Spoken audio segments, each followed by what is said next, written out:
Muito obrigado, Reverendo Augustus, pela generosidade desse convite. Me sinto muito honrado mesmo de estar com vocês. A minha oração é que o Deus que está aqui, o Deus da nossa vida, nos fale pela sua palavra. Por isso eu convido você para abrir a palavra de Deus. E eu quero ler um texto muito conhecido de todos vocês, que é o livro de Atos dos Apóstolos, no capítulo 17. Atos dos Apóstolos, capítulo 17. Nós faremos a leitura a partir do verso 16.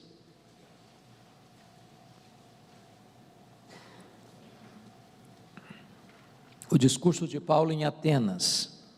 Está escrito: enquanto Paulo os esperava, ou seja, Timóteo e Silas, em Atenas, o seu espírito se revoltava em face da idolatria dominante na cidade. Por isso dissertava na sinagoga entre os judeus e os gentios piedosos, também na praça todos os dias, entre os que se encontravam ali.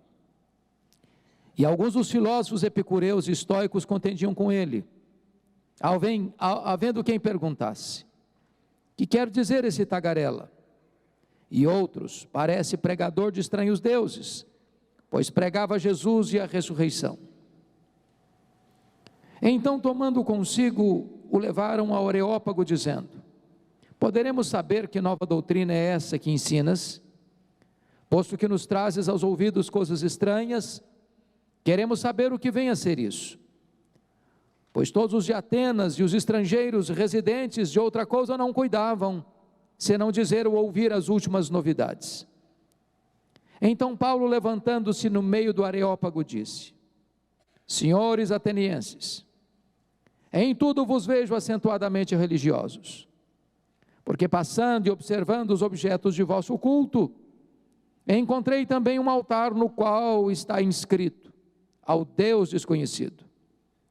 Pois esse que adorais sem conhecer é precisamente aquele que eu vos anuncio. O Deus que fez o mundo e tudo o que nele existe, sendo ele Senhor do céu e da terra, não habita em santuários feitos por mãos humanas, nem é servido por mãos humanas, como se de alguma coisa precisasse. Pois ele mesmo é a quem a todos dá vida, respiração e tudo mais. De um só fez toda a raça humana para habitar sobre toda a face da terra, havendo fixado os tempos previamente estabelecidos e os limites da sua habitação, para buscarem a Deus, se porventura tateando possam achar, bem que não está longe de cada um de nós, pois nele vivemos e nos movemos e existimos, como alguns dos vossos poetas têm dito, porque dele também somos geração. Sendo, pois, geração de Deus, não devemos pensar que a divindade é semelhante ao ouro, à prata ou à pedra, trabalhados pela arte e imaginação dos homens. Ora, não levou Deus em conta os tempos da ignorância. Agora, porém, notifica aos homens que todos, em toda parte, se arrependam, porquanto estabeleceu um dia em que há de julgar o mundo com justiça, por meio de um varão que destinou e acreditou diante de todos, ressuscitando dentre os mortos. Quando ouviram falar de ressurreição de mortos, uns escarneceram, e outros disseram: a respeito disso te ouviremos noutra ocasião. A essa altura Paulo se retirou do meio deles. Houve, porém, alguns homens que se agregaram a ele e creram. Entre eles estava Dionísio, Areopagita, uma mulher chamada Damaris, e com eles outros mais. Amém.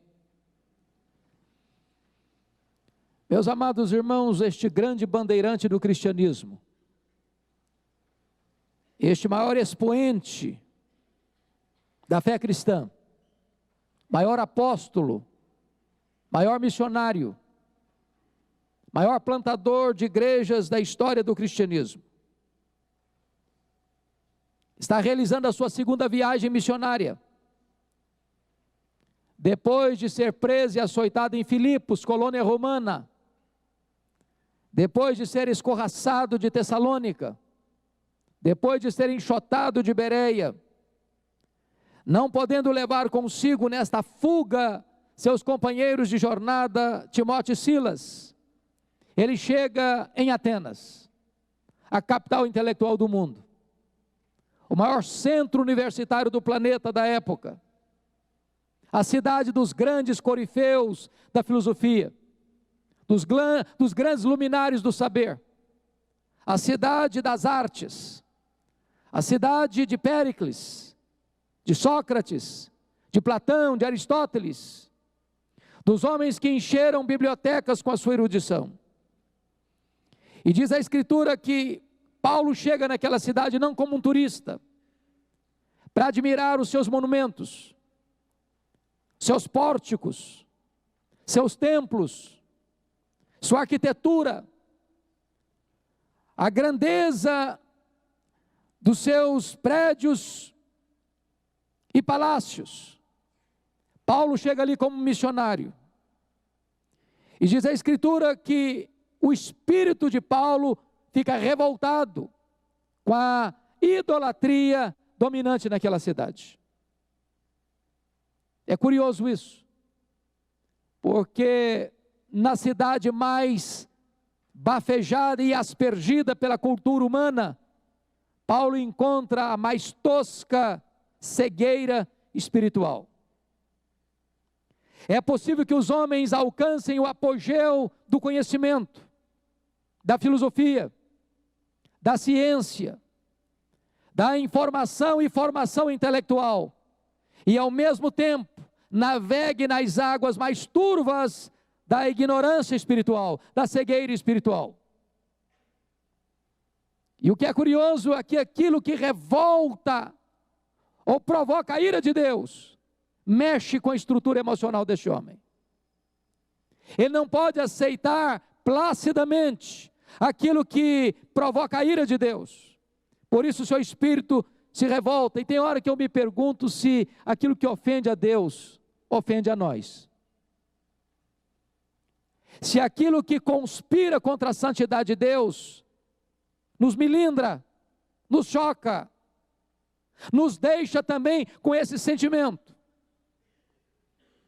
E diz a Escritura que Paulo não apenas olha isso desta maneira passiva, mas o verso 17 nos traz uma expressão de causalidade. Por isso, em virtude disso, como fruto dessa sua reação à ignorância, à cegueira e à idolatria da cidade, Paulo não cruza os braços, Paulo não cala a sua voz, Paulo não se omite. Diz o verso 17, que por isso ele dissertava na sinagoga entre os judeus e os gentios piedosos. Por que ele fazia isso? Se você ler as viagens missionárias de Paulo, você vai ver que sempre ele procurou as sinagogas. Por quê? Porque era uma ponte. Lá se reuniam os judeus, lá se reuniam os gentios, convertidos ao judaísmo, pessoas que já acreditavam na lei de Deus, que já estavam introduzidas nessas verdades espirituais, e então Paulo entendia que era o meio caminho para a partir dali apresentar-lhes o Evangelho, apresentar-lhes Jesus, dizendo: olha, essa lei que vocês leem, aponta para Jesus, Ele é o fim da lei, a lei aponta para Ele, e então a partir daí Paulo anunciava Jesus Cristo.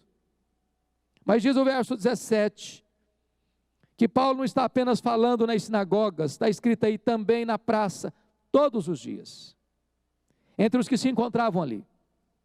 É bem verdade que a praça para os gregos tinha um componente muito diferente das nossas praças hoje, onde você tem um jardim, onde você tem um banco gostoso para sentar.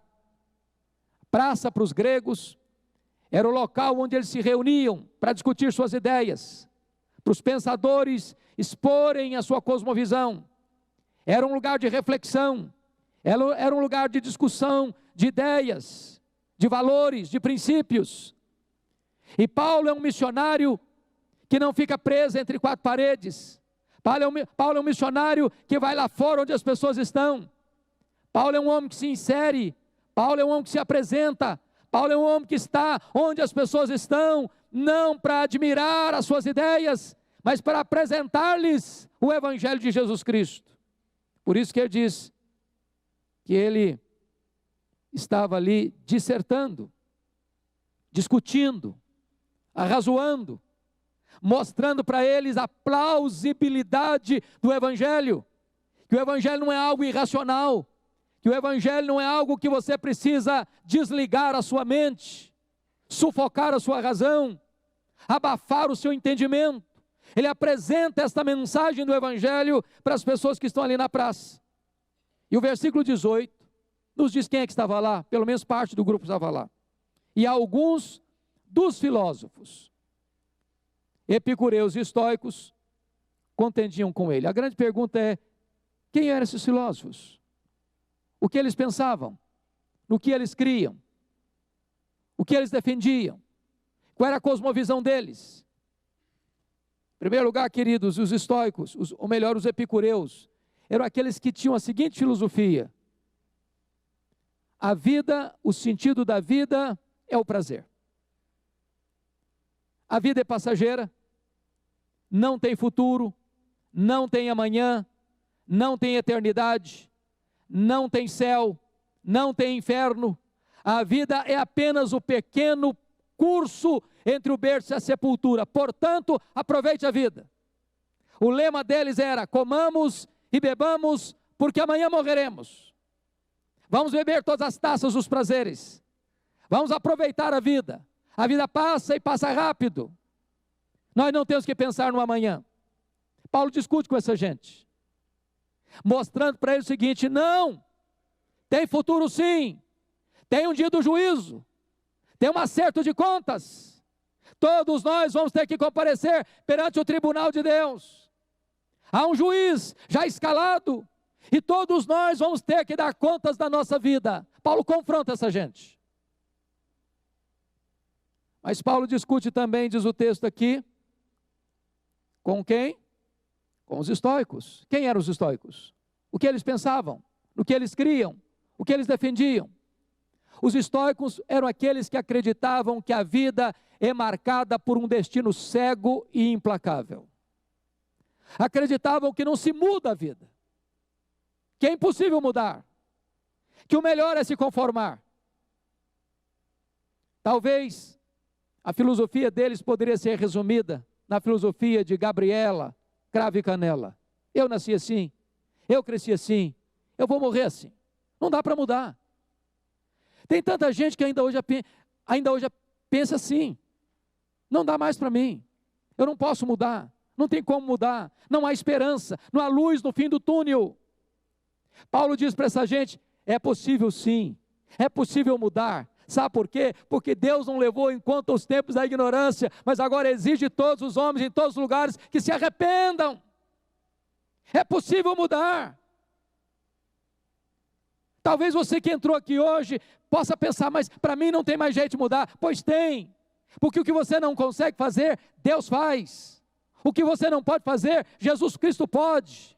O que você não tem forças para fazer, o Espírito Santo tem.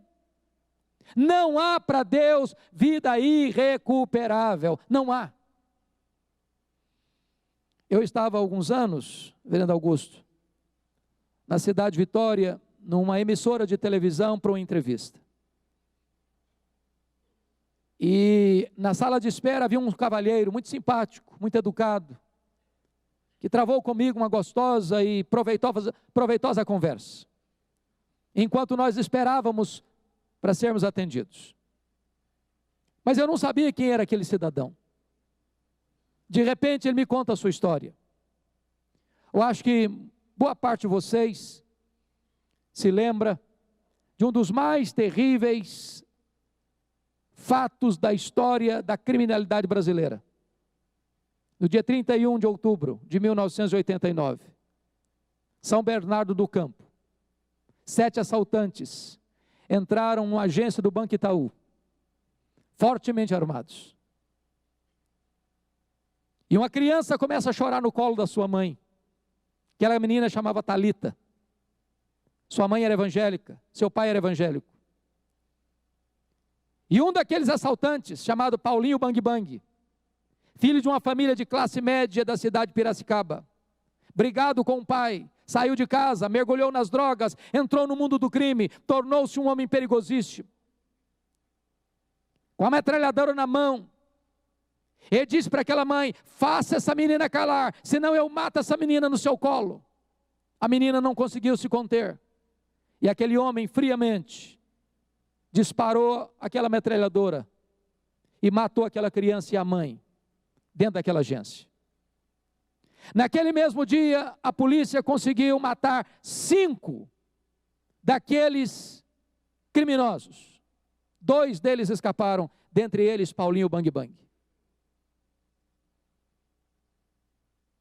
Logo ele foi preso, e o pai de Thalita, enlutado pela esposa e pela filha, disse em cadeia nacional de televisão: esse homem cometeu essa atrocidade porque não conhece o Deus que eu conheço.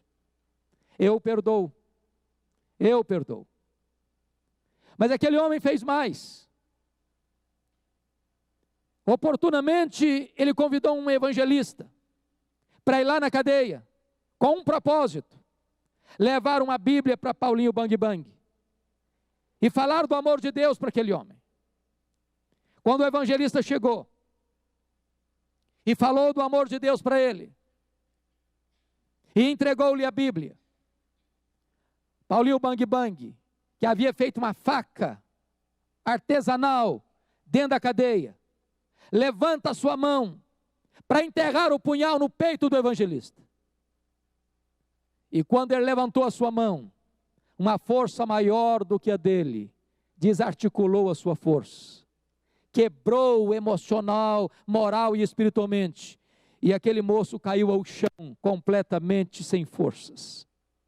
Quando ele se levantou do chão, era um outro homem, era uma nova criatura, transformado pelo poder do Espírito Santo de Deus.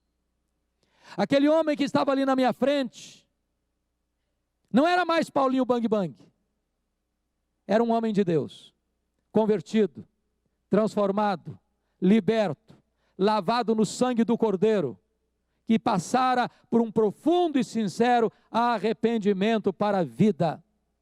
Eu quero dizer para você que há esperança para o pior pecador. Os estoicos estavam errados, há possibilidade de mudança. É o poder de Deus quem nos transforma, é o poder do Espírito Santo quem nos regenera. Há esperança. Mas diz a Bíblia que havia quem perguntasse entre aqueles pensadores: o que quer dizer esse tagarela?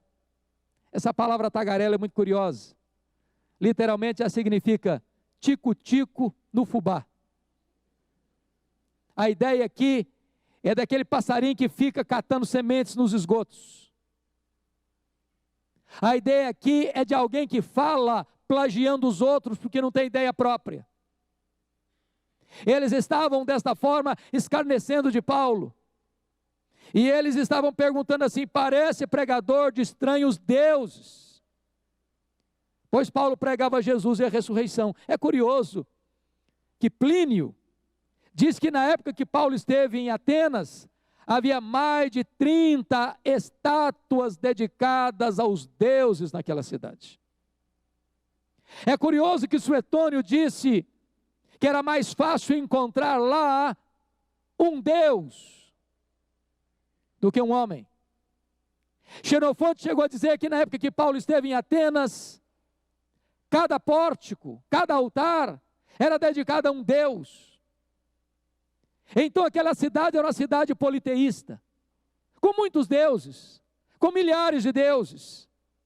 Mas curiosamente, Paulo chega e prega sobre Jesus e a ressurreição, e eles pensam: bom, no nosso panteão não tem esses deuses. Porque eles pensavam que ressurreição era uma deusa. Mas nós não conhecemos no nosso panteão esses 2 deuses que Paulo está pregando. As verdades de Deus, irmãos, às vezes mais simples, são coisas completamente desconhecidas por aqueles que ainda não passaram por uma experiência de novo nascimento, de conversão. É por isso que nós temos que pregar o Evangelho com toda a simplicidade, com toda a pureza, com toda a inteireza. Porque aquilo que para nós é tão lógico, tão claro, tão lúcido, as pessoas não podem não estar entendendo o que nós estamos falando, a não ser que o Espírito Santo revele isso para elas. E diz o texto, versículo 19, que então tomando Paulo consigo levaram o Areópago. Eu acho isso maravilhoso. Sabem por quê? Eles estão pegando Paulo para levá-lo para o Supremo Tribunal de Atenas, que não era apenas um local físico, mas era também um tribunal, onde as grandes questões morais e religiosas da cidade eram discutidas. Era tudo que Paulo queria. Eles pensaram que estavam, de certa forma, botando Paulo contra a parede, e eles estavam dando uma colher de chá para Paulo. Porque Paulo agora tem a oportunidade de, diante do tribunal deles, esclarecer o que é que ele estava falando.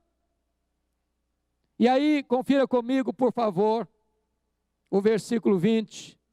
Eles querem que Paulo se explique, porque eles dizem assim: você está nos trazendo coisas estranhas aos ouvidos. O evangelho era estranho para eles. Tanta religião, tantos deuses, tantos ídolos, tanto conhecimento, tantos altares, mas Jesus era desconhecido para eles. E eu confesso, meus amados, que quando chega no verso 21, eu fico chocado e perplexo e envergonhado até. Envergonhado até. Porque Paulo ficou poucos dias ali. Está escrito no verso 21 assim: pois todos os de Atenas, não alguns, não a maioria, pois todos os de Atenas, e mais, os estrangeiros residentes, os turistas, os imigrantes, de outra coisa não cuidavam senão dizer ou ouvir as últimas novidades que Paulo pregava. E preste atenção, Paulo não tinha na época televisão, Paulo não tinha rádio, Paulo não tinha jornal, Paulo não tinha Bíblia impressa, Paulo não tinha folhetos, Paulo não tinha zap zap, Paulo não tinha os recursos que você e eu temos. E Atenas era um grande centro urbano. Eu me envergonho, falei, meu Deus, eu tenho todos os recursos, fico 30 anos numa cidade, tem muita gente que nunca ouviu o que eu tenho para falar. Mas agora notem vocês, verso 22, que Paulo se levanta no meio do Areópago e disse: senhores atenienses, em tudo vos vejo acentuadamente religiosos, porque passando e observando os objetos de vosso culto, encontrei também o altar no qual está escrito: ao Deus desconhecido. Reverendo Nicodemos, eu fico impressionado com Paulo. Paulo era um homem extremamente culto, extremamente sábio na comunicação. Eu gosto de escutar bons oradores. Às vezes eu fico 1 hora ou 2 horas na TV Senado para escutar alguns bons oradores lá. Me deleito, embora o assunto às vezes me deixe chateado. Mas vejam como Paulo é um orador fantástico. Nenhum orador começa o seu discurso criticando os seus ouvintes. Ele começa o seu discurso fazendo um grande elogio. Senhores atenienses, em tudo vos vejo acentuadamente religiosos. Os ouvidos se abriram, a atenção foi aguçada, o elogio foi feito, o caminho para a comunicação está aberto. E ele começa a dizer: em tudo vos vejo acentuadamente religiosos, porque passando e observando os objetos do vosso culto. Sabe uma coisa? Tem hora que a gente passa e não observa, sabia? Às vezes a gente vai num lugar, irmãos, apenas como turista, com a máquina fotográfica na mão. Tira foto daqui, tira foto dali, acha bonita o monumento, templo lindo, escultura bonita. Passa, olha e não observa. Passa, olha e não tira lição. Passa, olha e não pega nada. Paulo passou, Paulo olhou, Paulo observou, Paulo viu, e a partir do que viu, encontra uma ponte de comunicação do Evangelho. Passando e observando os objetos do vosso culto, encontrei um altar no qual estava inscrito ao Deus desconhecido. Pois esse que não conheceis é exatamente o Deus que eu vos anuncio. Por que ele pega esse gancho? Com tantos deuses em Atenas, a ideia era essa. Esses deuses, na mente dos gregos, eram vingativos. E no entendimento deles, todas essas divindades tinham que ter um altar. Porque se não tivesse um altar, não se fosse feito sacrifício nesse altar a essas divindades derramariam sobre as pessoas a sua ira. As pessoas tinham medo desses deuses. Então os gregos pensaram, e se nós porventura esquecemos alguma divindade? Essa divindade vai nos punir. O que eles fizeram? Levantaram um altar ao Deus desconhecido, pensando, se porventura nós esquecemos algum, vai olhar para esse altar e não vai nos punir. Paulo pega esse gancho e começa a falar para os gregos sobre o Deus verdadeiro, que eles não conheciam. Que Deus é esse? O que é que Paulo pregou lá? Em primeiro lugar, queridos, Paulo pregou em Atenas sobre a grandeza insondável de Deus. Veja comigo o verso 24. O Deus que fez o mundo e tudo o que nele existe. Sabe o que me impressiona aqui? Paulo está falando na cidade mais culta do mundo. É como se Paulo estivesse fazendo um discurso na universidade mais famosa do mundo. Em Harvard, em Oxford. E ele não tem nenhum constrangimento em dizer que o mundo não surgiu espontaneamente. Ele não tem nenhum problema em afirmar que o mundo não é produto de uma explosão cósmica.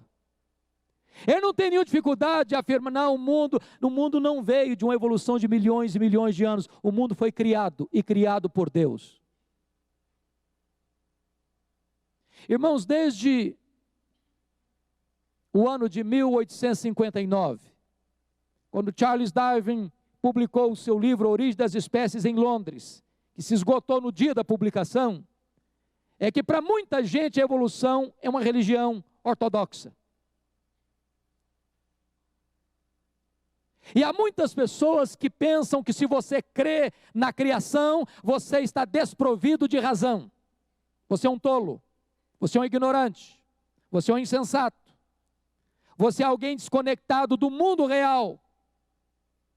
Pois a verdade absoluta, irrefutável da Escritura é que o mundo foi criado. Isso a ciência prova. Que foi criado por Deus, nós cremos pela fé. Paulo prega essa verdade. Paulo prega essa verdade. E se você perceber, versículo 26, ele diz, de um só fez toda a raça humana para habitar sobre toda a face da terra. Seu ancestral não é um macaco. Deus criou o homem. Deus criou o homem. Aliás, é tão importante dizer isso, irmãos, porque hoje está surgindo no cenário religioso, e vocês certamente sabem disso, uma ideia para tentar fazer um concubinato entre Cristo e Darwin. Aí a ideia é a seguinte, bom, Deus criou sim, mas criou por meio do processo da evolução. Deus criou. Mas não foi como está escrito no livro de Gênesis, não. O livro de Gênesis não é histórico, não é verdadeiro. É uma paráfrase. É uma lenda. Ora, o grande problema, se eu acredito nisso, então Adão e Eva não existiram. Se Adão e Eva não existiram, então também não houve queda. Então, se não houve queda, então não há pecado.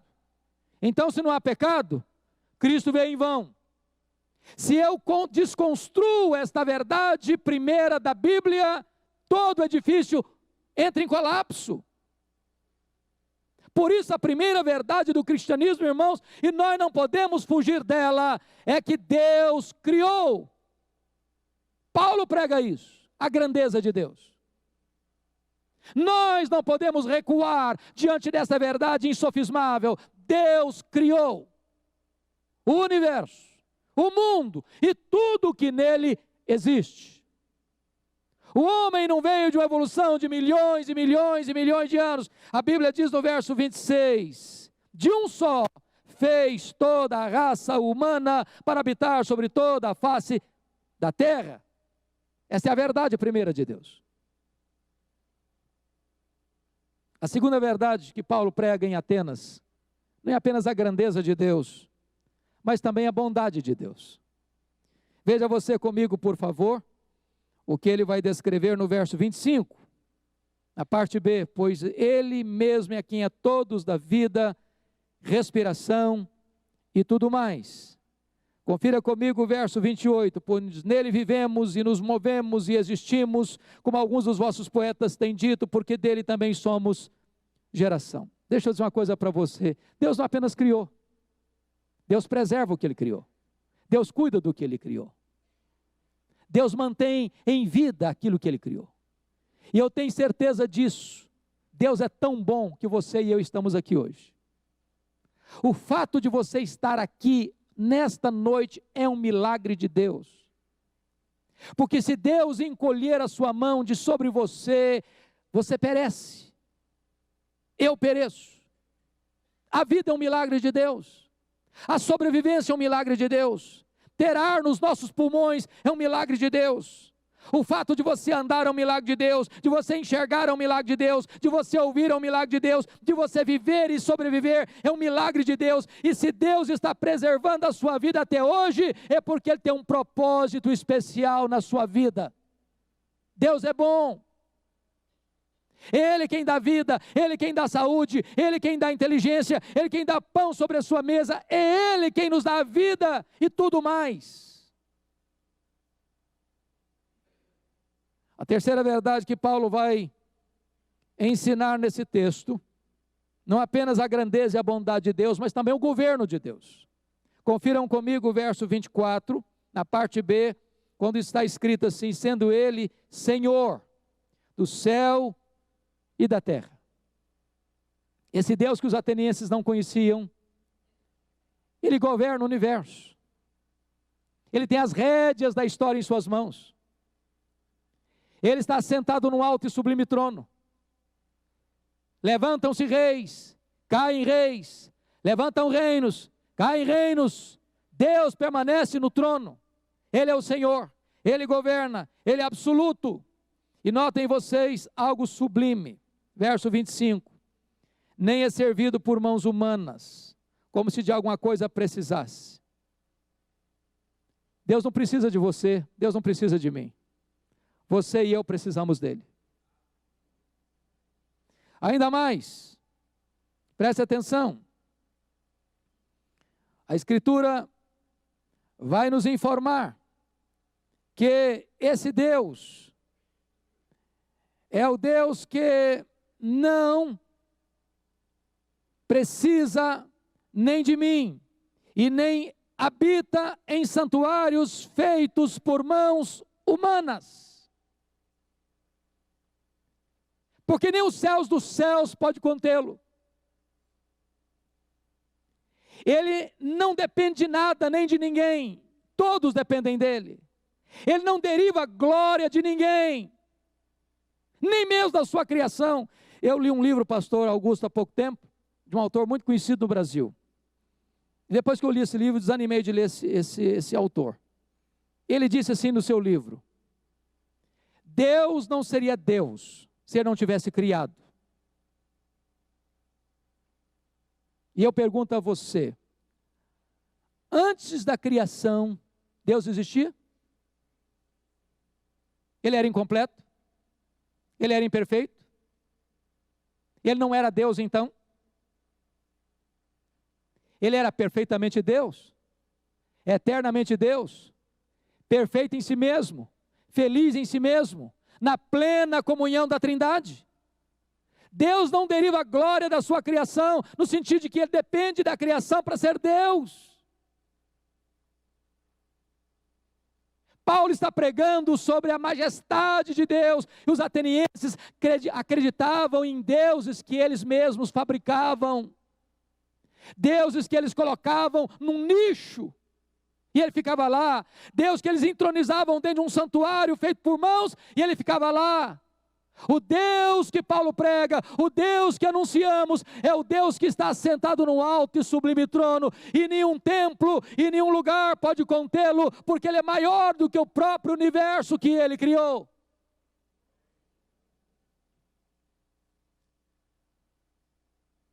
O que Paulo prega? Paulo prega sobre a grandeza de Deus, sobre a bondade de Deus, sobre o governo de Deus. Mas finalmente Paulo prega sobre a graça de Deus. Ele está anunciando Jesus e a ressurreição. Chega no verso 30, Paulo diz assim: ora, não levou Deus em conta os tempos da ignorância.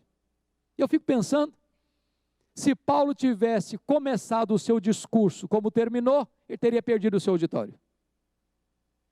Se ele tivesse começado assim: senhores atenienses, Deus não levou em conta os tempos da ignorância, o auditório dele teria tapado os ouvidos, se revoltado contra ele, chamado-o de petulante, arrogante, e possivelmente não teriam recebido nada. Mas agora, depois de Paulo apresentar quem é Deus, Paulo revela para os atenienses que o melhor do tempo filosófico deles não passava de tempos de ignorância. Mas agora, Deus abre a porta do arrependimento para todos, em todos os lugares, e convoca as pessoas a se voltarem para Deus. E eu quero dizer para você que nesta noite, Deus está aqui, e Ele chama você ao arrependimento. Talvez você pergunte: mas arrepender-me de quê? Talvez você diga: mas eu não roubo, eu não mato, eu não adultero, eu não minto, eu não blasfemo, eu não tenho vícios. Eu preciso dizer para você que você precisa se arrepender não apenas daquilo que você faz, mas de quem você é.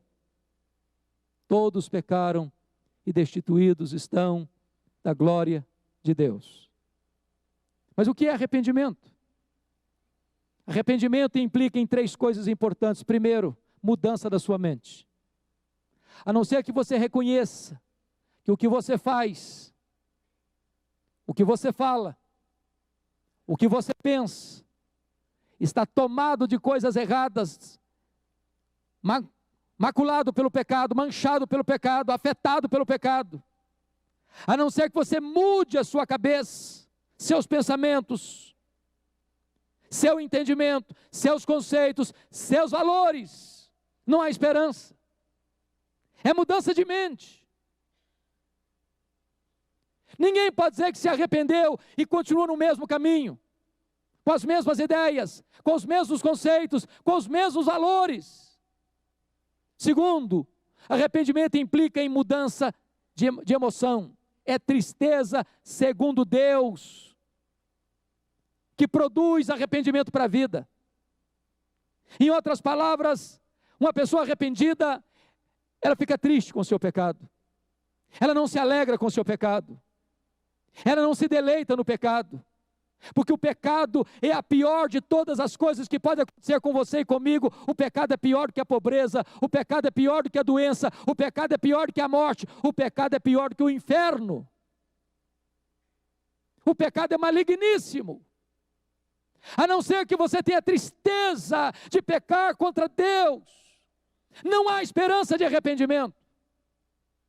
Mas em terceiro lugar, arrependimento implica não apenas de mudança de mente e emoção, mas também mudança de vontade, de volição.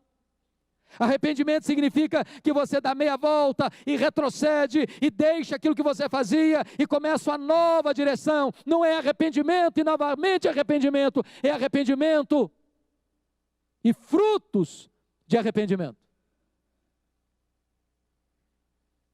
O apóstolo Paulo está mostrando para você e para mim a necessidade absoluta, imperativa de arrepender-se. Por que isso? Porque haverá um juízo, o dia do juízo, e todos nós estaremos lá, todos nós, grandes e pequenos, ricos e pobres, doutores e iletrados, religiosos e não religiosos, todos estaremos lá, perante o reto juiz, aquele que hoje foi lido aqui no culto, que é o advogado justo. Amanhã será o advogado, será o juiz. E a Bíblia diz que nós vamos ser julgados pelas nossas palavras, pelas nossas obras, pelas nossas omissões, pelos nossos pensamentos e desejos. É claro que jamais nenhum de nós terá em si mesmo virtudes suficientes para sermos aprovados. É por isso que você precisa se arrepender e crer. Pôr sua confiança em Jesus. Porque quando você crê em Jesus, você está dizendo o seguinte: Senhor, eu sou pecador, mas eu creio que Tu morreste no meu lugar, em meu favor, que Tu verteste o Teu sangue para lavar-me completamente, eu creio que Tu morreste como meu substituto, eu creio que Tu levaste o meu pecado sobre a cruz, lá no Calvário, que Tu morreste a minha morte, que Tu sofreste o castigo que me traz a paz, e então, Senhor, agora eu me arrependo, agora eu creio, e agora eu me aproprio pela fé, desta gloriosa redenção que Tu compraste para mim na cruz do Calvário. Quando você toma esta decisão, e essa decisão é operada pelo próprio Espírito de Deus em você, então você é salvo, então você recebe a vida eterna, então você tem seu nome escrito no livro da vida, então você tem o selo do Espírito Santo em você, então você entra para dentro da família de Deus, então você faz parte do rebanho de Deus, então você tem o maior de todos os presentes, o presente da vida eterna. Porém, quando Paulo termina esse discurso, lá em Atenas, o seu auditório se divide em 3 grupos.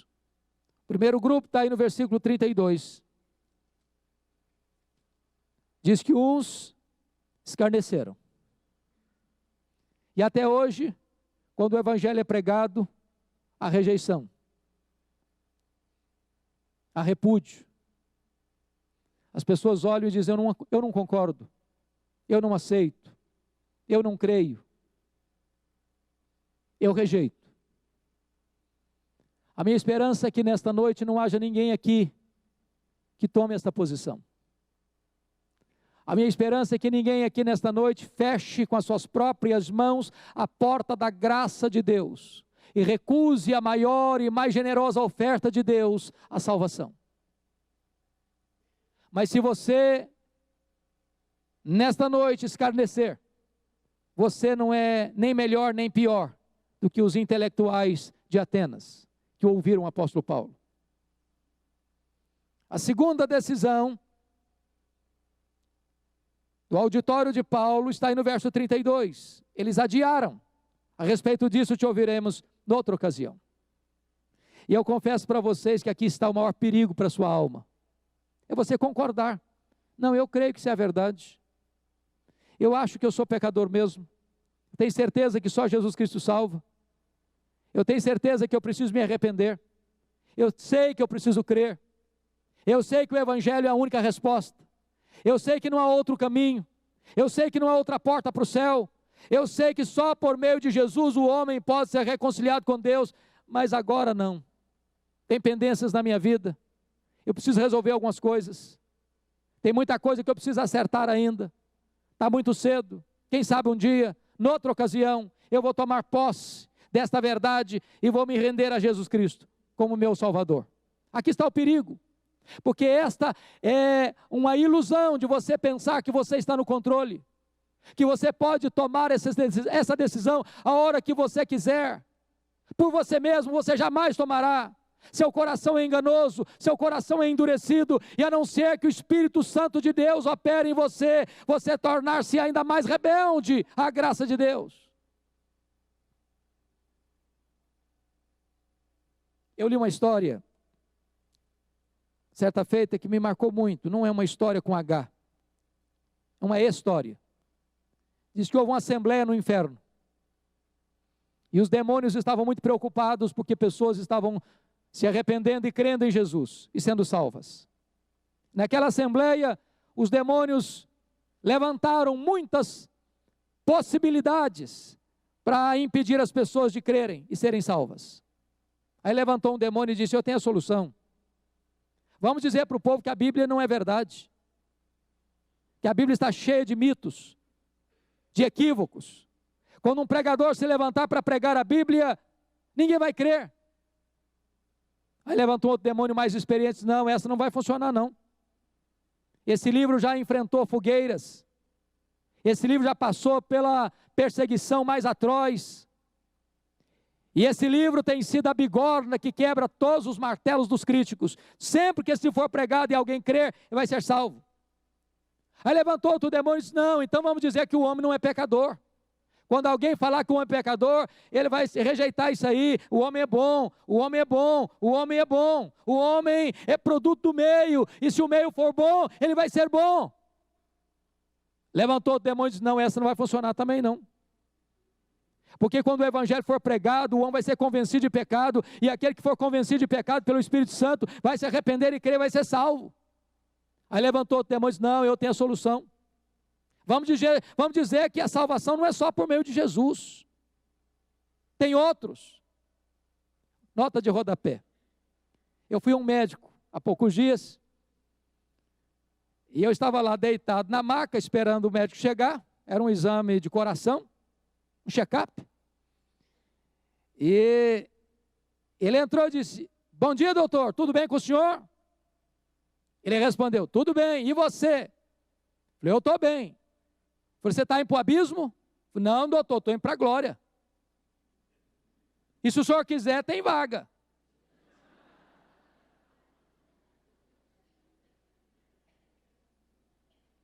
E o comandante dessa viagem é Jesus Cristo de Nazaré, e ele não erra.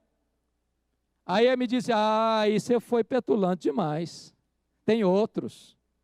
Tem Buda, tem Confúcio, tem Maomé, tem o Papa Francisco, tem a Madre Teresa de Calcutá.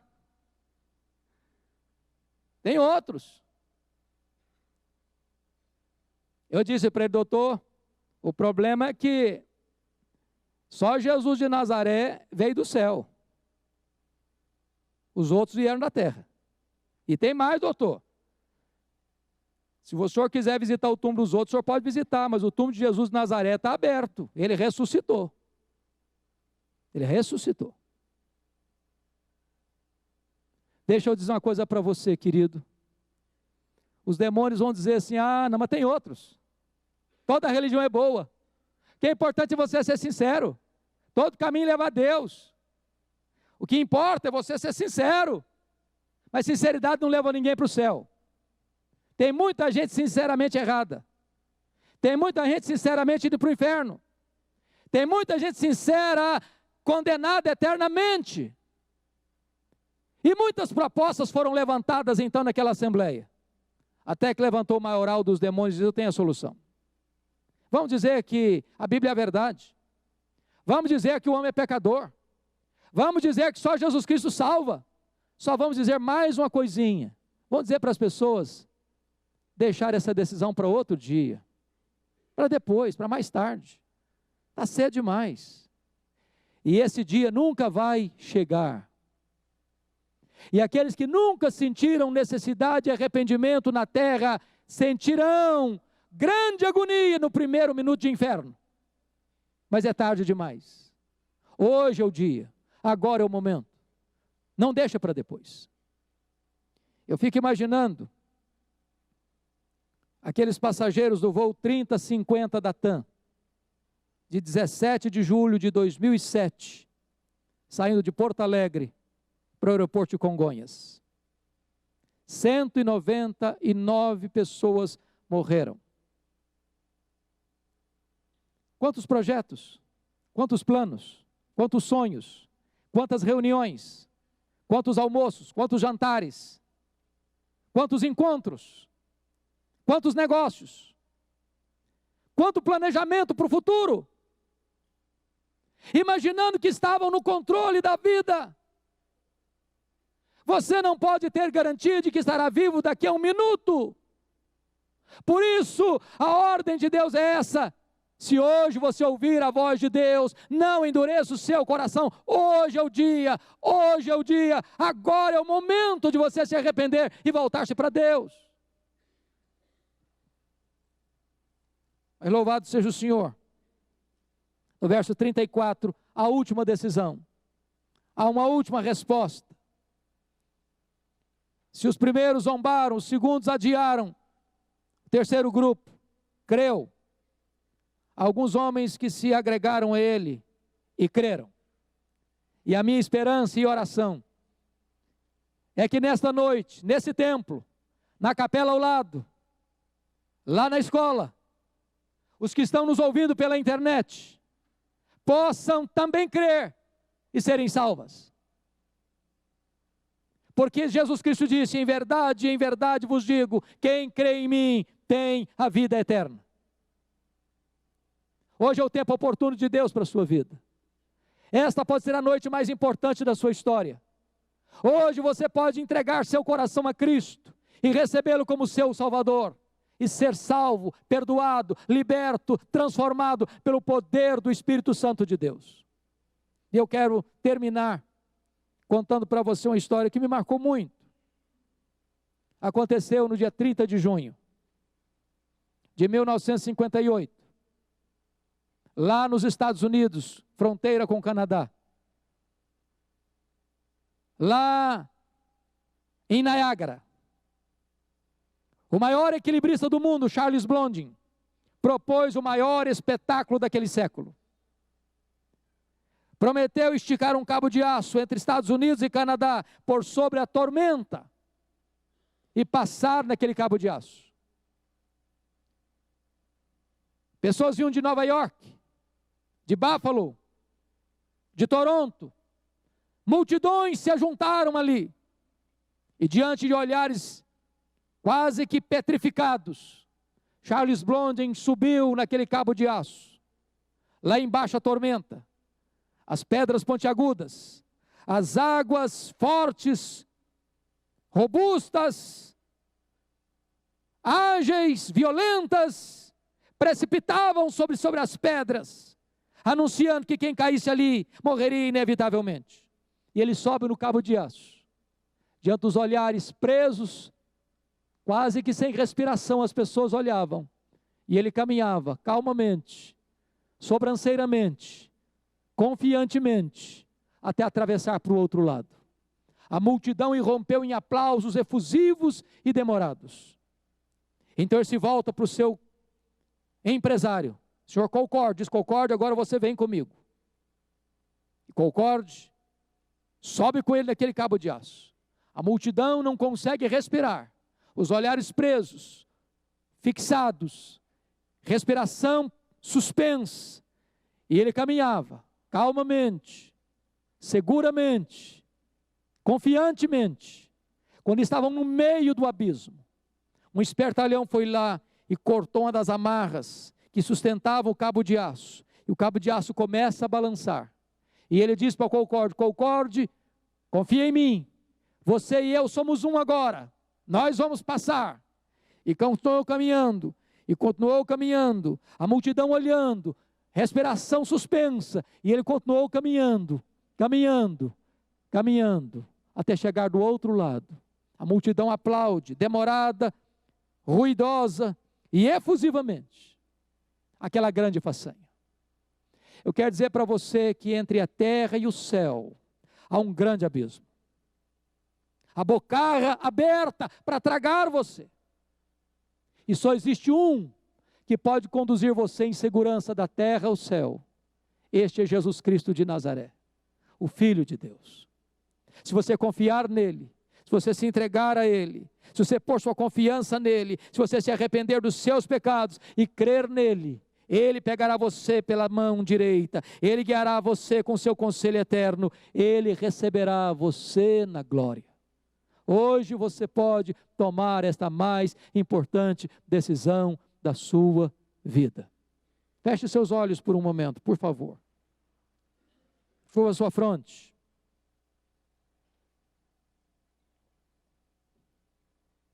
Ponha a sua vida diante de Deus. A Bíblia diz que é com o coração que você crê. É com o coração que você crê.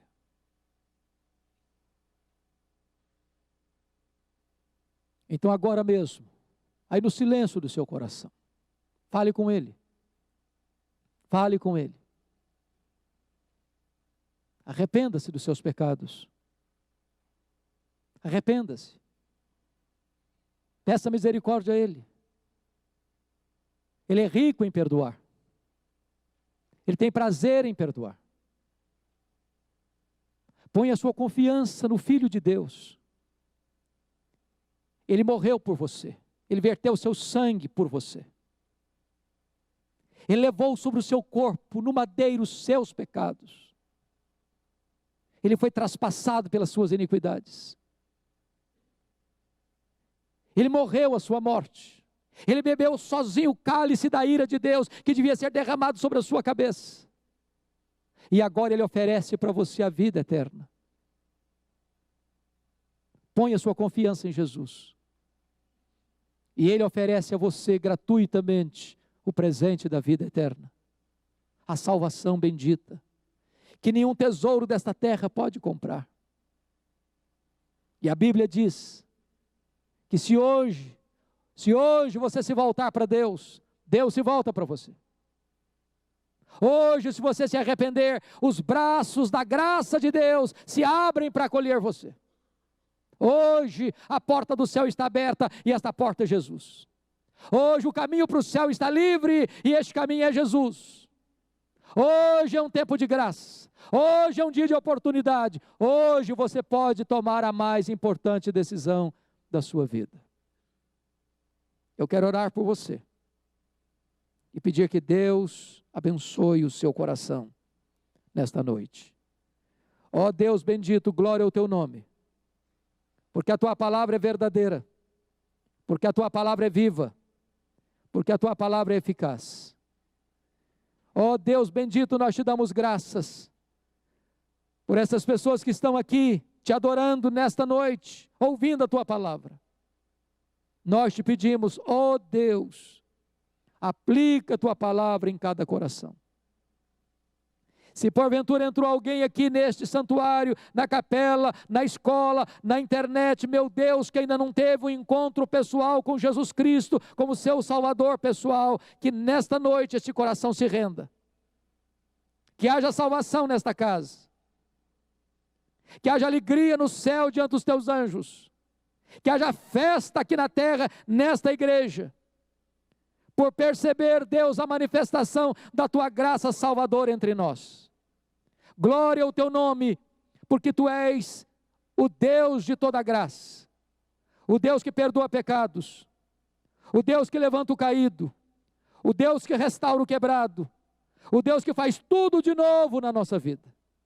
Oramos, meu Deus, para que os corações se rendam, para que a tua glória se manifeste, para que o poder do evangelho triunfe, e para que o teu santo servo Jesus seja exaltado. É em nome dele que nós oramos. Aleluia. Amém.